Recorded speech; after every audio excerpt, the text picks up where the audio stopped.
वालेकुम रहमतुल्लाहि बरकातहू। प्यारे बच्चों, आप लोगों का इस्तकबाल है अक्सर एकेडमी पर।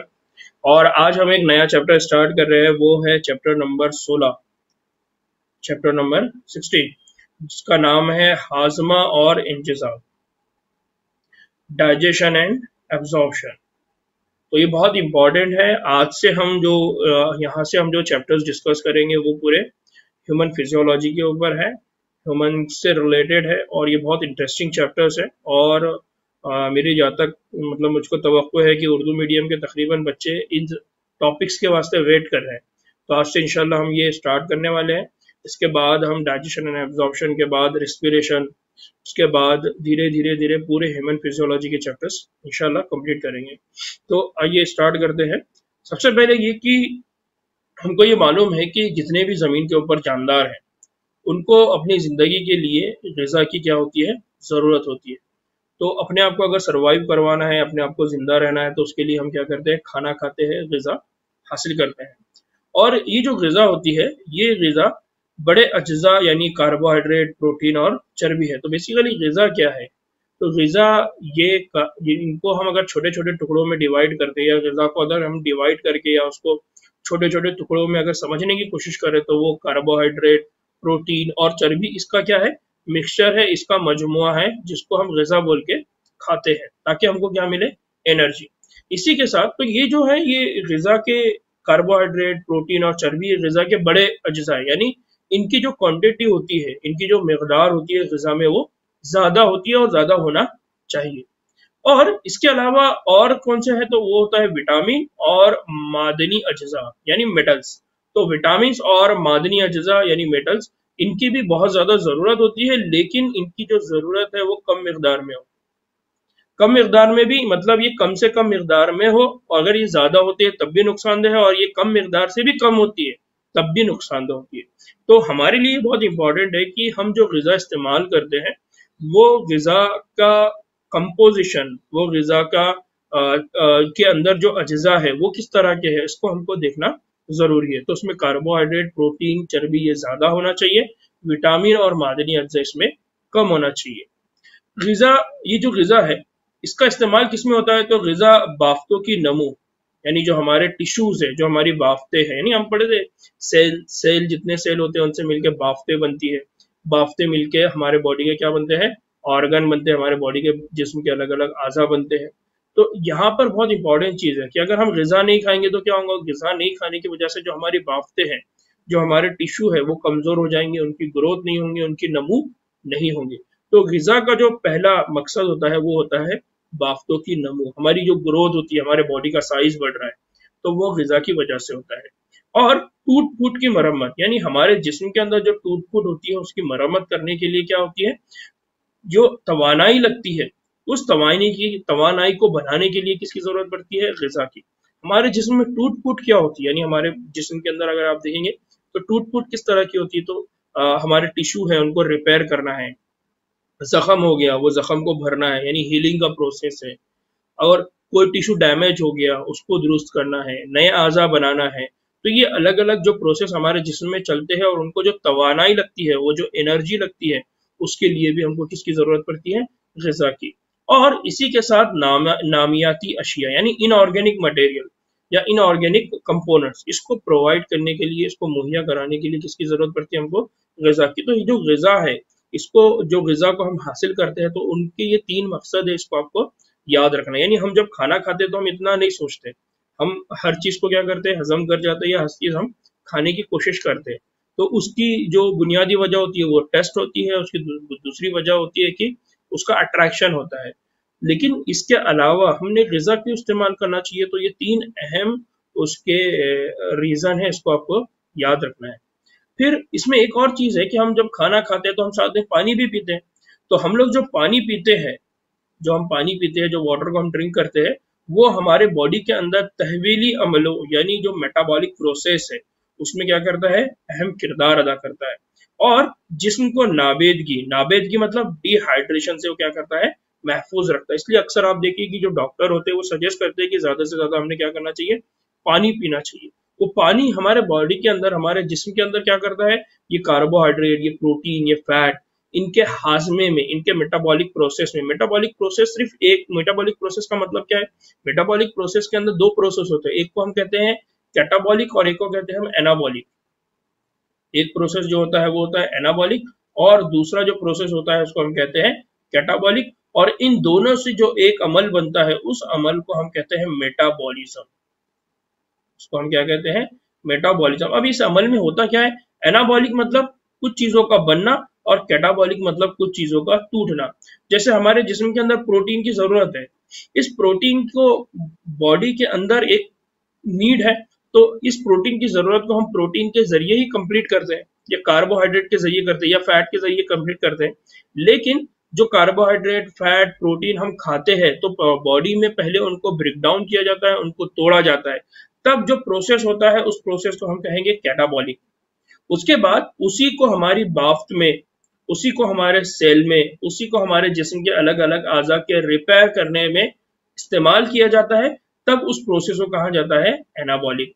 तो ये जो एनाबॉलिक और जो कैटाबॉलिक प्रोसेस है जिसको हम मिटाकर बोल रहे हैं मेटाबॉलिज्म, इसमें पानी का बहुत अहम रोल है।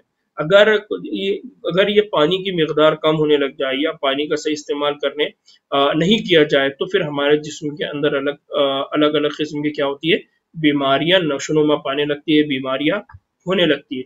इसी तरह से नाबेदगी यानी डिहाइड्रेशन का भी अमल होने लगता है कि हमारे बॉडी के अंदर वाटर की लेवल अगर कम हो जाए तो उससे भी बहुत ज्यादा दिक्कतें होती है।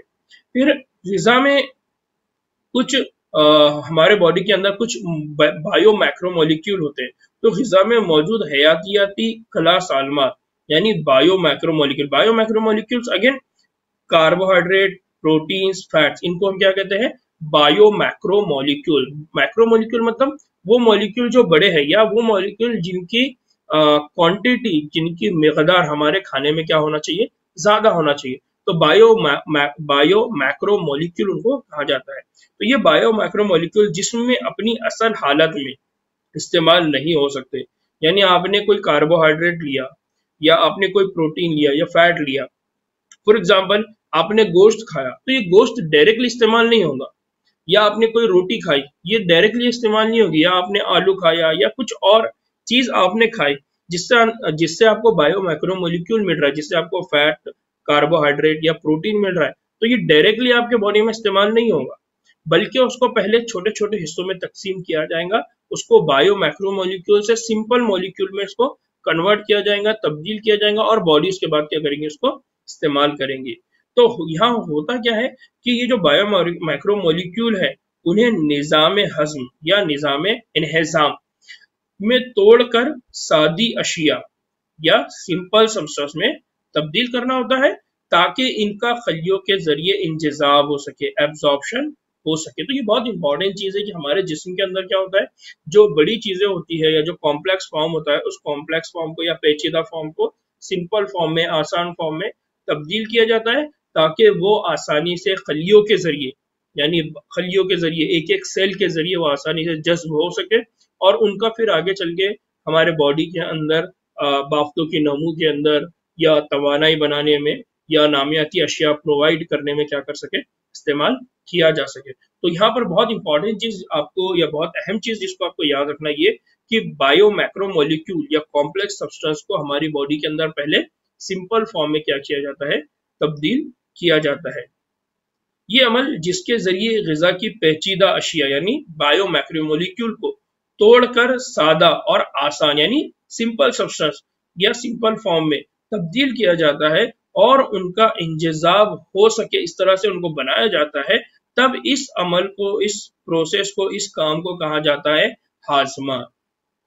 क्या कहा जाता है इसको? हाजमा। मतलब अक्सर हम खाना खाने के बाद सिर्फ इतना बोलते हैं कि हम हाजमा कर रहे हैं, या हम चल फिर रहे हैं तो हम बोलते हैं कि क्यों कर रहे हैं? ताकि हमारा खाना हजम हो जाए। लेकिन ये हजम हो जाने का मतलब क्या है? हजम हो जाने का मतलब ये है कि जो भी कॉम्प्लेक्स फॉर्म आपने अभी खाया था, उस कॉम्प्लेक्स फॉर्म को आप किस फॉर्म में कन्वर्ट कर रहे हैं? सिंपल फॉर्म में, ताकि वो आपके ब्लड में मिक्स हो जाए, खून में मिक्स हो जाए। खून में जब वो मिक्स हो जाएगा तो जिस्म के हर जगह पर, ब्रेन तक, आंखों तक, नाक तक, कान तक, हाथों तक, पैरों तक, वहां तक वो आसानी से क्या कर सकेगा? पहुंच सकेगा। वहां के सेल तक, वहां के खलियों तक वो जा सकेगा, और वो खलियों उसको क्या कर सकेंगे? आसानी से एब्जॉर्ब करेंगे, खा सकेंगे, ले सकेंगे, और उसका आगे इस्तेमाल कर सकेंगे। और ये जो काम है, ये काम मैकेनिकी और कीमियाई तरीकों से ये जो काम हो रहा है, यानी जो ब्रेक डाउन का अमल हो रहा है, ये तोड़ने का जो अमल हो रहा है, ये दो तरीके से हो रहा है। एक हो रहा है मैकेनिकल और एक हो रहा है कीमियाई। मैकेनिकल का मतलब क्या होता है? मैकेनिकल का मतलब ये होता है कि हमारे बॉडी के अंदर जो पार्ट्स है, तो इसमें स्पेशली स्टमक है, इंटेस्टाइन है, तो ये स्टमक और इंटेस्टाइन क्या करते हैं? फैलते हैं, सुकड़ते हैं, फैलते हैं, सुकड़ते हैं, यानी उस खाने को वो क्या करते हैं? दबाते हैं। उस मैकेनिकल प्रेशर की वजह से, उस मैकेनिकल प्रोसेस की वजह से वो धीरे धीरे क्या होता है? टूटता चला जाता है। यानी आपके अगर आपने अगर कोई एक बड़ी ईंट ले, या आप कोई ऐसी चीज ले जो वो ठोस है, और उसको आपके हाथों से दबाए, फिर छोड़ दे, दबाए छोड़ दे, तो कुछ देर के बाद वो धीरे धीरे धीरे धीरे पूरी तरह से क्या हो जाएगी? टूट जाएंगी, छोटे छोटे टुकड़ों में तब्दील हो जाएगी। तो इसी तरह से हमारे जिस्म के अंदर भी ये प्रोसेस होता है। दूसरा ये काम क्या होता है? कीमियाई तरीकों से। कीमियाई तरीकों से मतलब कुछ केमिकल को उसमें मिक्स किया जाता है। तो जैसा आपने देखा होगा अक्सर कि अगर आप कोई चीज तोड़ रहे, फोड़ रहे, तो आप थोड़ा थोड़ा उसमें पानी क्या करते हैं? ऐड करते हैं। मतलब आप क्या कर रहे हैं? आप उसके ऊपर थोड़ा थोड़ा केमिकल, जिसकी वजह से धीरे धीरे वो प्रोसेस क्या होगा? फास्ट होता जाएगा, वो काम बहुत आसान होता चला जाएगा। तो यहाँ पर भी हमारे जिस्म के अंदर भी क्या होता है? जैसा हम ये कि जब आप कोई निवाला आपके मुंह में रखते हैं, तो आपके दांत उसके ऊपर मैकेनिकल प्रेशर करते हैं, आपके जबड़े उसके ऊपर मैकेनिकल काम करते हैं, उसको वो दबाते हैं। साथ ही साथ आपके माउथ के अंदर, यानी जिसको हम थूक कहते हैं, उसको सलाइवा कहा जाता है, वो सलाइवा उसके अंदर धीरे धीरे धीरे धीरे क्या होता है? मिक्स किया जाता है। नतीजे में ये होता है कि वो जो कॉम्प्लेक्स फूड मटेरियल है, वो आपके माउथ में, आपके मुंह में क्या होता है? छोटे छोटे टुकड़ों में बहुत आसानी से क्या हो जाता है? डिवाइड हो जाता है। अगर आपके मुंह में या आपके माउथ में सलाइवा रिलीज ना हो, सिर्फ आपके दांत अगर उस खाने को ब्रेक डाउन करते रहे, दबाते रहे, तोड़ते रहे, तो आप खुद फील करेंगे कि उसमें बहुत दिक्कत आती है। या आपके दांत काम नहीं कर रहे, लेकिन आपके सलाइवा रिलीज हो रहा है, तब भी आपको बहुत दिक्कत होती है। तो इसका मतलब ये है कि हाजमे के अंदर ये दोनों भी तरीके बहुत अहमियत रखते हैं, मैकेनिकल और कीमियाई। अक्सर आप ये देखेंगे कि आप कुछ खाना ऐसा होता है जिसको आप मतलब बहुत जल्दी चबा नहीं सकते, तो आप क्या करते हैं? पानी का घूंट पीते हैं। पानी क्यों प्रोवाइड कर रहे हैं आप? पानी कीमियाई मादे के तौर पे आप उसको प्रोवाइड करें, क्योंकि आपको मालूम है कि मेरे दांतों को अगर कोई हेल्प करेगा तो पानी करेगा, पानी उस ग़िज़ा को नरम कर देगा और मेरे दांत उसको आसानी से क्या कर देंगे? तोड़ देंगे। तो दांत जो काम कर रहे हैं वो मैकेनिकल प्रोसेस है, और वो जो पानी है वो क्या कर रहा है? कीमियाई प्रोसेस वो कर रहा है, जिसकी वजह से आसानी से क्या होगा? वो जो खाना है वो छोटे छोटे हिस्सों में टूट जाएगा, और आप अब उसको आप आसानी से क्या कर सकेंगे? हजम कर सकेंगे। तो एग्जाम में इसको याद रखना है कि जो हमारे बॉडी के अंदर या हमारे जिस्म के अंदर जो अमल इंहिज़ाम होता है, उसके अंदर मैकेनिकल भी प्रोसेस होता है, और दूसरा जो प्रोसेस होता है वो कीमियाई होता है। दोनों का भी तरीका, इन दोनों का भी क्या किया था? हमारे जिस्म में इस्तेमाल किया जाता है। अब हम इसी मैकेनिकल प्रोसेस को और इसी कीमियाई प्रोसेस को डिटेल में इस चैप्टर के अंदर क्या करने वाले? स्टडी करने वाले। तो इंसानी निज़ाम हज़म या निज़ाम इंहिज़ाम की ये आम तंजीम, ये जो ऑर्गेनाइजेशन है, ये जो तरतीब है, इसकी वजाहत इस पूरे चैप्टर में क्या की जाएंगी। इसको हम पूरी तरह से समझने की क्या करेंगे? कोशिश करेंगे ना। अब आपको जो इम्पोर्टेंट चीज जिसको आपको याद रखना है वो क्या है? वो ये है कि अमल इंहिज़ाम या हाजमा की डेफिनेशन क्या है। तो हाजमे की जो सिंपल सी डेफिनेशन है, जो आसान सी है, वो क्या है? ये ऐसा अमल है जिसके जरिए ग़िज़ा की पेचीदा अशिया को तोड़कर सादा और आसान अशिया में क्या किया जाता है? तब्दील किया जाता है। और तब्दील क्यों करते हैं? ताकि उनका आसानी से क्या हो सके? इंजेज़ाब हो सके, उनको आसानी से क्या किया जा सके? जज्ब किया जा सके। तो बच्चों यहाँ बहुत बेसिक बुनियादी पॉइंट आपको क्या याद रखना है? याद रखना ये है कि हम इस पूरे चैप्टर के अंदर दो चीजें पढ़ने वाले हैं कि मैकेनिकल प्रोसेस कैसा हो रहा है, दूसरा कीमियाई प्रोसेस कैसा हो रहा है। कौन कौन से पार्ट है जिस्म के जो खाने को हजम करने में mechanical pressure, mechanical process perform करेंगे, और कौन कौन से हमारे जिस्म के अंदर आज़ा है जो केमिकल प्रोसेस करेंगे, कीमियाई मादे प्रोसेस करेंगे, जिसकी वजह से ये जो पेचीदा अशिया है ये टूट फूट कर आसान अशिया में, आसान मादों में तब्दील हो जाए, जो आसानी से खून के अंदर मिक्स हो, खून के अंदर मिक्स होकर जिस्म के अलग अलग हिस्सों तक जाए, और वहां पर खलिए इनको बहुत आसानी से क्या कर सके? जज्ब कर सके। तो इंशाल्लाह इस कंप्लीट चैप्टर के ऊपर हमारी स्टडी आज से स्टार्ट हो चुकी है। धीरे धीरे इंशाल्लाह ये चैप्टर बहुत जल्दी खत्म होगा, बहुत जल्दी हम इसको समझ लेंगे। यहाँ इससे रिलेटेड जो भी आपको क्वेश्चन सवाल रहेंगे, आप व्हाट्सएप पर, फेसबुक पर, टेलीग्राम पर, इंस्टाग्राम पर या यूट्यूब चैनल के ऊपर आप कर सकते हैं, पूछ सकते हैं। इंशाल्लाह मैं उन सारे सवालात का क्या करूँगा, आपको जवाब दूंगा। तब तक के लिए अस्सलाम वालेकुम वरहमतुल्लाहि वबरकातुहू।